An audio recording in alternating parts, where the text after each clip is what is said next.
মানে একটা কথা মনোযোগে শুনবে, বর্তমানে এখনো অনেক মানুষ আছে যাদের একটু ভালো পরিবারে জন্ম, একটু প্রচুর অংশ, যারা একটু দেখতে সুন্দর, যাদের নিচু করে জন্ম, যারা একটু দেখতে ভালো নয়, দেখবেন আমরা তাদের পাশে সহজে বসতে চাই না,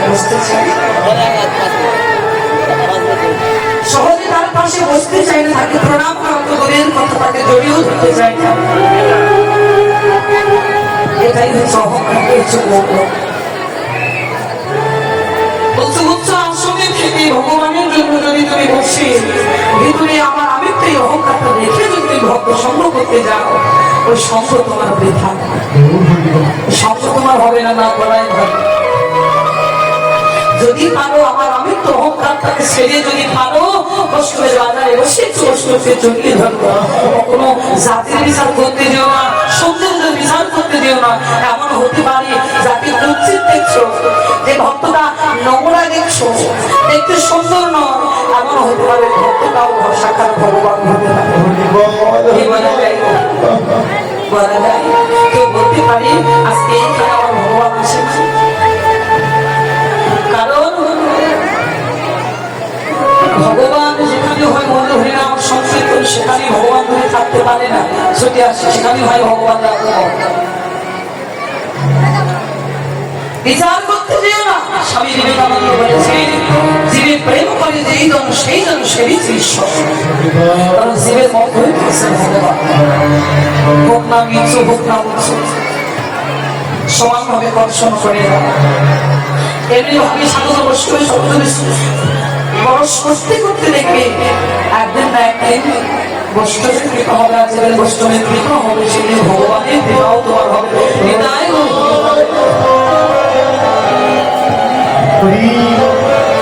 তো দেখুন মহাপ্রভু যখন দুটি বাহু প্রসারিত করে কৃষ্ণ নাম করতে করতে চলবে, মহাপ্রভুর নামে ধরে তার শ্রবণ করে অনেক ভক্ত শুনে এসে বহু সঙ্গ করছে, বহু চরণ ধরে নামতে পারছে। হঠাৎ লক্ষ্য করে দেখলেন ওই একই পথ ধরে মহাপ্রভু যে পথ দিয়ে কৃষ্ণ নাম করতে করতে যাচ্ছে, ওই একই পথ দিয়ে কিছু চন্ডালগণ ওই পথ দিয়ে আসছে। চন্ডালগণ আসছে ওই একই রাস্তা দিয়ে, যে চন্ডালগণের সঙ্গ করতে চায় না কেউ। জগতের মানুষ মনে করে যে চন্ডালগণে যাদের জন্ম নিচু বংশে, ওদের গায়ের সঙ্গে গা যদি লেগে যায় তাহলে গাটা অপবিত্র হয়ে যাবে, অপবিত্র হবে। কেউ মারাতে চায় না। মহাপ্রভু দর্শন করছে, আর মহাপ্রভুকে চন্ডালগণ দর্শন চলে দর্শন করা মাত্র চন্ডালগণ মহাপ্রভুকে দেখে ওরা ওদের পথ ছেড়ে সরে দাঁড়িয়েছে। মহাপ্রভু পথটা ছেড়ে সরে গিয়ে দাঁড়ালো। মহাপ্রভু যাবার খালি লক্ষ্য করলেন ওই কিছু চন্ডালগণ ওরা আমাকে দেখা মাত্র সরে গিয়ে দাঁড়িয়েছে। মহাপ্রভু রাস্তা দিয়ে যেতে যেতে চন্ডালগণের কাছে এগিয়ে গিয়ে বলছে, কি রে কিছু বুঝলাম না, ওই পথ দিয়ে আমিও যাচ্ছি, তোরাও আসছিস, হঠাৎ আমাকে দেখে তোদের কি হলো, পথ ছেড়ে সরে দাঁড়ালি কেন? চন্ডালগণ দুটো কবর জোর করে মহাপ্রভুর বদনের দিকে তাকিয়ে বলছে, প্রভু তোমার দেখা মাত্র পথ ছেড়ে সরে দাঁড়িয়েছে, কারণ কি জানো? জানতে চাও? আমাদের যে নিচু কুলের জন্ম হয়েছে, এমন নিচু কুলে জন্ম হয়েছে জানো প্রভু, আমরা ভাবছি আমাদের গায়ের সঙ্গে তোমার গায়ে যদি ছোঁয়া লেগে যায়, তোমার অমন সুন্দর দেহটা অপবিত্র হয়ে যাবে, তুমি অপবিত্র হয়ে যাবে। আমরা চাই না প্রভু তোমাদের জন্য তুমি অপবিত্র হয়ে যাও, এই তোমার দেখে কতখানা ছেড়ে সরে দাঁড়িয়েছে। মহাপ্রভু চন্ডালগণের বদনের দিকে তাকিয়ে সরে, কে বলেছে তোদের যে আমাদের গায়ের সঙ্গে আমার গায়ের সঙ্গে চলিয়ে গায়ের ছোঁয়া আমাকে অপবিত্র হবে?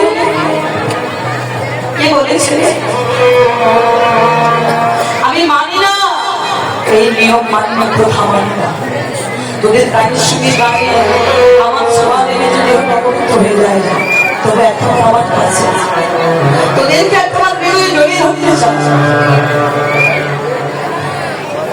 মহাপ্রভুর বদলে দিকে তাকিয়ে চন্দ্র একে বলছো সত্যি তুমি প্রমাণ করলে জগতে যার কেউ নাই তুমি সত্যি প্রমাণ করলে নিরাশ্রয়ে পরম আশ্রয় দাতা তুমি প্রভু। অধম কামানের কামা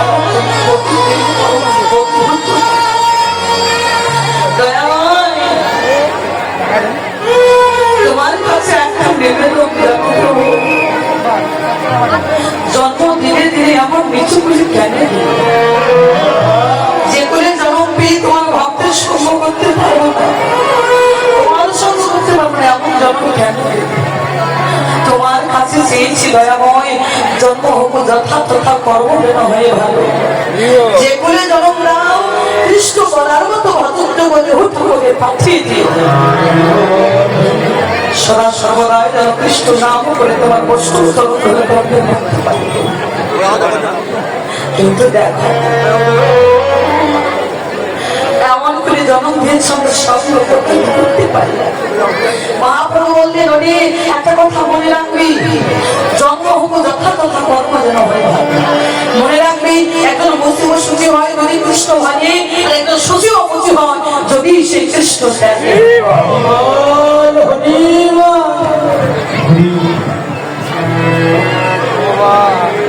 কারণ মনে রাখবি তোদের সঙ্গ করে যেমন যাত্রা নষ্ট হয়ে যায়, যা আমার এই দেহখানা অপবিত্র হয়ে যায়, যা আমার কারণ এই যাত্রা যেতে যেতে দেখবে এক সময় যাতে যাবার কোনো ভয় থাকবে না। কারণ গলিতে জাত বলতে একটা জাত থাকবে, সেটা হচ্ছে একমাত্র বৈষ্ণবে জাত আর বৈষ্ণবের সমান, এছাড়া কিছু থাকবে না। নিতাই বল হরিবল।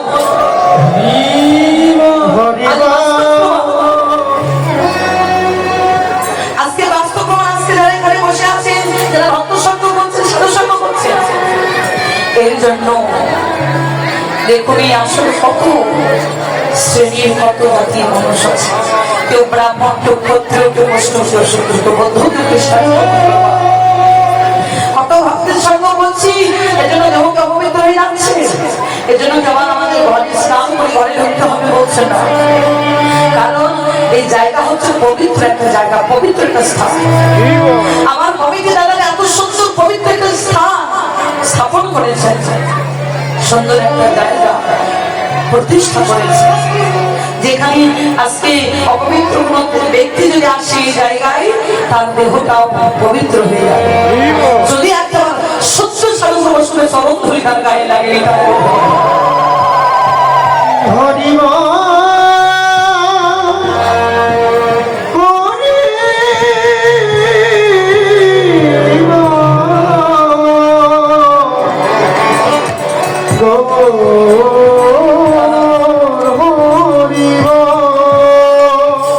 যদি সুস্থ সাধু বৈষ্ণবের চরণ ধরে একটা গায়ে লাগে তার দেহ খারাপ পবিত্র হয়ে যায়। তাই দেখো আজকে মহাপ্রভু কোন পাপি তাপি কাউকে আর রাতে সবাইকে আমার জন্য কৃষ্ণ কৃষ্ণ নাম করছে, সবাইকে নামে প্রেমে ভাসিয়ে দেওয়ার জন্য কৃষ্ণ বলে কাঁদতে কাঁদতে চলছে। হঠাৎ লক্ষ্য করে দেখুন বাবা, একটা প্রান্তে এক ভক্ত দাঁড়িয়ে নয়নে জল ছেড়ে দিয়ে প্রভুর দিকে তাকিয়ে কাঁদছে। মহাপ্রভুর দিকে তাকিয়ে দুটো নয়নের জলটা ছেড়ে দিয়েছে। মহাপ্রভু লক্ষ্য করে দেখে ওই ভক্তকে ডাকছে, ওই ভক্ত গেছিল জানেন মা, আর কেউ নয়, ওই ভক্তের নাম ছিল ভক্ত শ্রী হরিদাস। মহাপ্রভু হরিদাস ছেড়ে বলছে হরিদাস, হরিদাস, ও হরিদাস, দূরে দাঁড়িয়ে আছিস কেন? কাছে দেখতে পাচ্ছিস না এই জগতে কত ভক্ত বলুন, ভক্ত সঙ্গ করছে, আমার চরণ দলিত অঙ্গের বাচ্চা তুই দূরে দাঁড়িয়ে আছিস। মহাপ্রভুর দিকে তাকে হরিদাস নয়নের জল ছেড়ে দিয়ে বলছে প্রভু দয়াময়, আজ তুমি আমারই অমন করে দেখুন দয়াময়, আজ আমি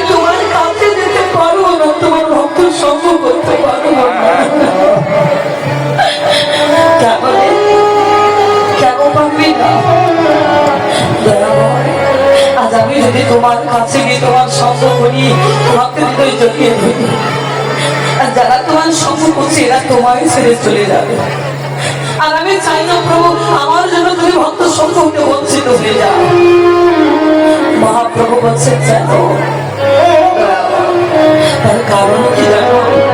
তাহলে শোনো প্রভু, জানো যেদিন আমার জন্ম হবে, দয়াময় আমার জন্ম হওয়ার সঙ্গে সঙ্গে জানো আমি না এই পৃথিবীর মুখ দেখবার আগে আমি মাকে ছিল জগৎ।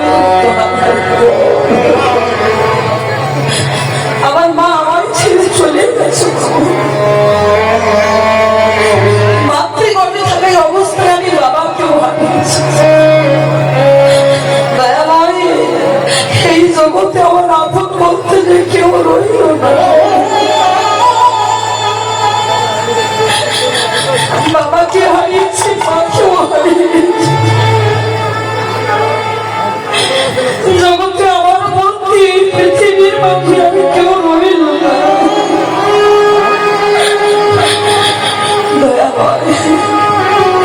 জানো আমি আমার মা বাবাকে হারিয়েছি, তার বিন্দু মাত্র দুঃখ। দুঃখটা কোথায় জানো? সবকিছু হারানোর পর আমি একজন মুসলমানের ঘরে প্রতিপালিত হয়েছি।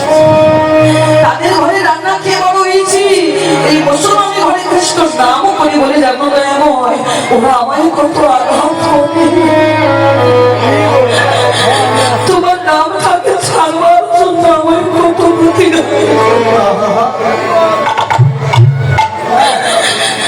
তোমার নাম থেকে ছাড়তে বলে প্রভু শত কষ্ট করে চেষ্টা করবো আমি তোমার নাম ছাড়তে পারলাম না।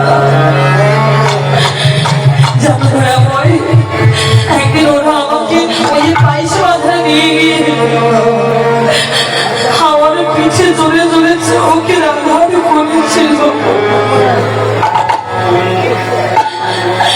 ওরা যখন আমার পিঠে চাবুকের আঘাত করেছিল নরমে জল ঝাঁপ ছেড়ে দিয়ে ওদের দিকে তাকিয়ে বলেছিলাম খন্ড খন্ড করে দাও যদি আমাদের হবো না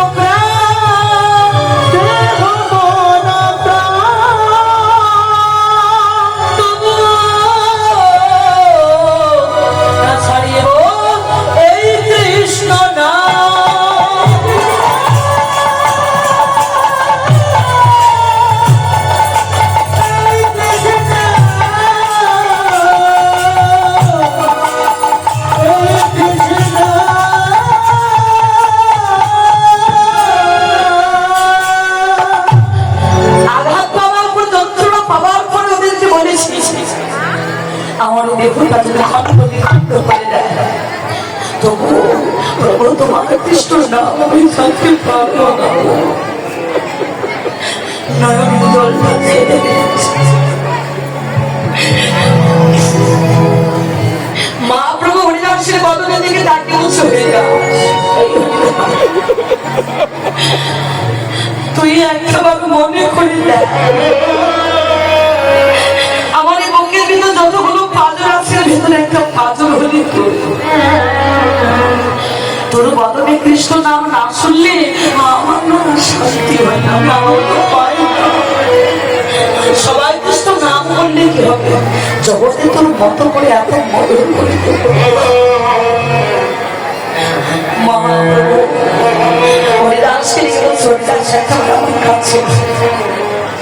হরিদাস ছুটে গিয়ে মহাপ্রভুর কাছে গিয়ে চরণ কোমলে আচারে খেয়ে পড়ে গেছে। সরঞ্জ গড়ি রয়ে দড়িয়ে দড়িয়ে কেঁদে বললেন দয়াময় দয়াময় গো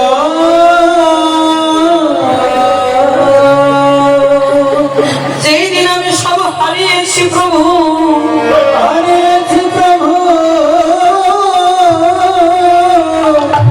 আস্তে আস্তে করে যখন আমি বড় হই দয়াময়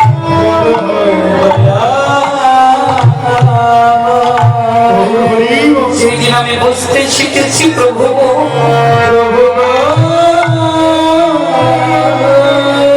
সেই দিন হইতে আমার বলতে যা কিছু ছিল দয়াময়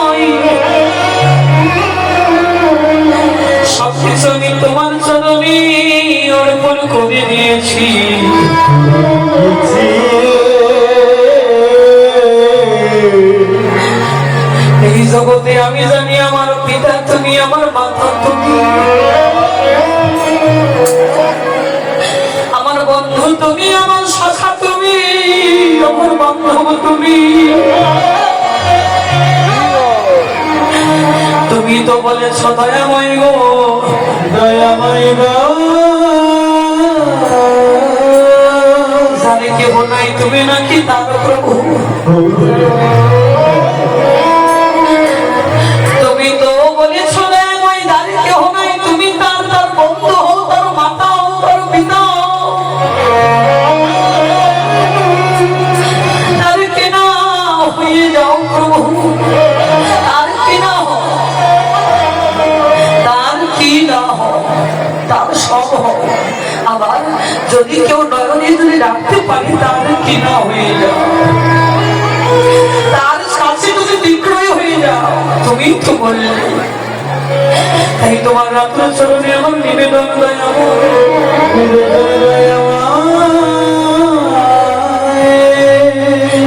তোমার কৃষ্ণ নাম বদনে করিতে করিতে যেই দিন আমার দেহ থেকে প্রাণ পাখিটা উড়ে যাবে, উড়ে যাবে, সেই দিন তুমি আমার বান্ধব হয়ে, সেই দিন তুমি আমার পিতা হয়ে, আমার বন্ধু হয়ে একবার কৃপা করি তুমি আমায় দেখা দিও, দেখা দিও। মৃত্যু সজ্জায় সজ্জিত হওয়ার কালে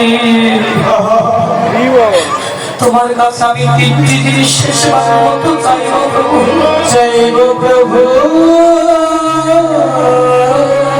সেই তিনটি জিনিস কি জিনিস জানো দয়াময়? প্রাণ পাখি যাবার কালে তোমার চরণ যুগল হৃদয়ে জড়িয়ে ধরতে চাই, প্রথম কারণ। দ্বিতীয় কারণ প্রভু যাবার কালে প্রাণ নদীর তোমার সোচার বদলতায় আমি নয়নী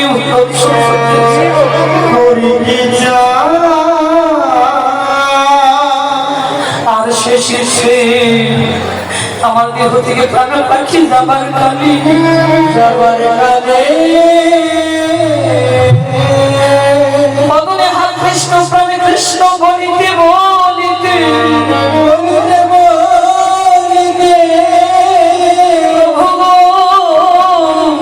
এই দেহ তোমার সর্ব সেবাই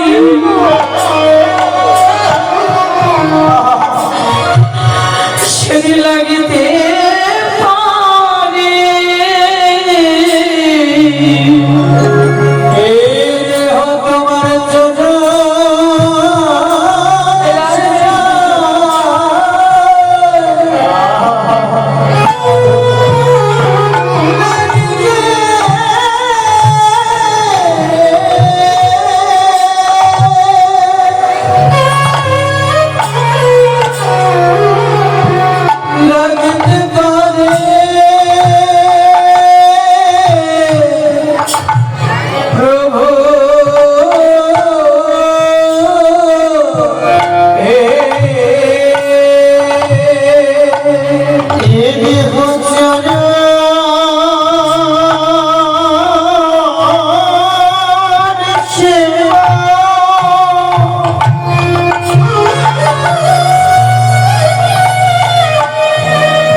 এই প্রাণ পাখি যাবার কালে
এতগুলো মায়ের